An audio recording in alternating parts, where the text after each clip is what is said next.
ধাক্কা দিয়ে বের করে দিলে। এই কথা বলে লোকটা হাওয়াও করে কান্না শুরু করলেন।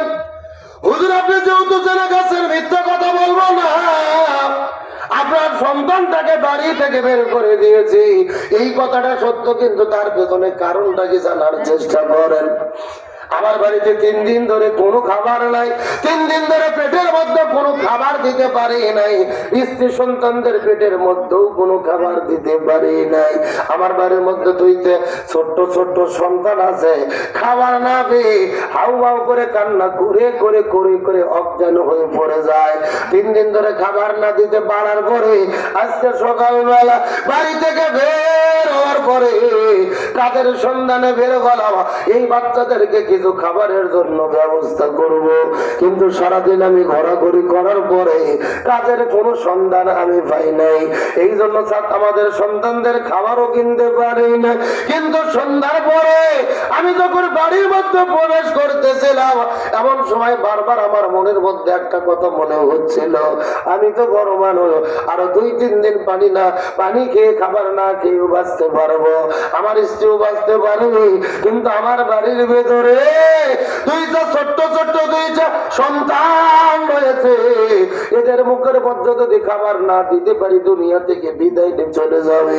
এই চিন্তা করে লক্ষ্য করে দেখি রাস্তার পাশে একটা মরা গরু পড়ে আছে, কিছু শুকুর আর কিছু কুকুর ওই মরা গরুর গোশত কামড়ে কামড়ে কামড়ে কামড়ে খাচ্ছিল।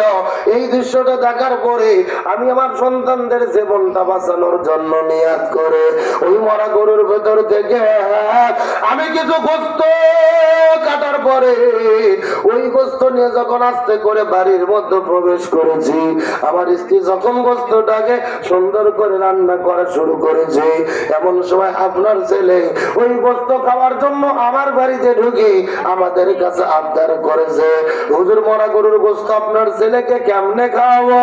দান সৎকার জিনিস দিলেই তো আপনারা খান না, যাকাত ফিতরার জিনিস দিলেই তো খান না।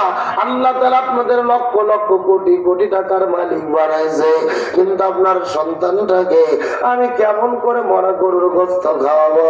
ভালোভাবে জেনে নেন হুজুর, আমি মরা গরুর গোশত আপনার সন্তানটাকে না খাওয়াইয়া যদি কোনো অন্যায় করে থাকি, আপনি আমাকে শাস্তি দেন। যেই শাস্তি দেবেন ওই শাস্তিটাই মাথা পেতে নিতে চাই।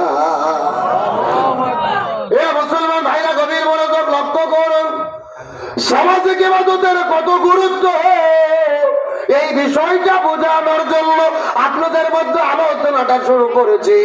এই কথা বলার পর আব্দুল্লাহ ইবনে মুবারক বাড়ির মধ্য থেকে বের হওয়ার পরে এক দৌড়ে চলে গেলেন নিজের বাড়ির ভেতরে, যেই বক্সের ভেতরে হজে যাওয়ার জন্য টাকা পয়সা গচ্ছিত করেছিল, ওই টাকা পয়সা করে তিনি সুন্দর করে বের করার পরে এক দৌড়ে বাড়ি থেকে বের হওয়ার পরে রওনা করে চলে গেলেন ওই বাড়ির ভেতরে।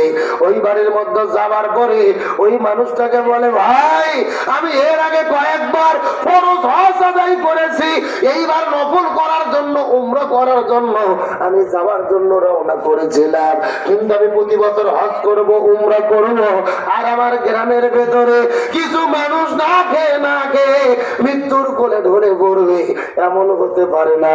আমি হজের সফরটা বাতিল করে দিলাম।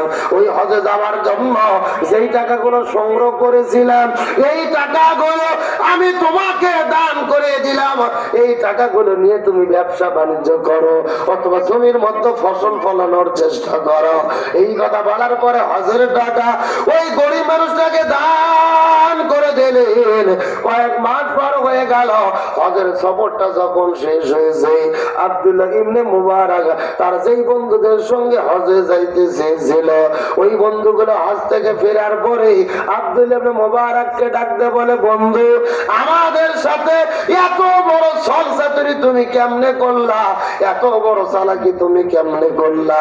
ওই হজ করতে যাওয়ার পরে লক্ষ্য করে দেখেছি, আমরা যখন কাবা ঘর তাওয়াফ করেছি, আমরা লক্ষ্য করে দেখেছি আমাদের চোখের সামনে তুমি বাইতুল্লাহ তাওয়াফ করেছো।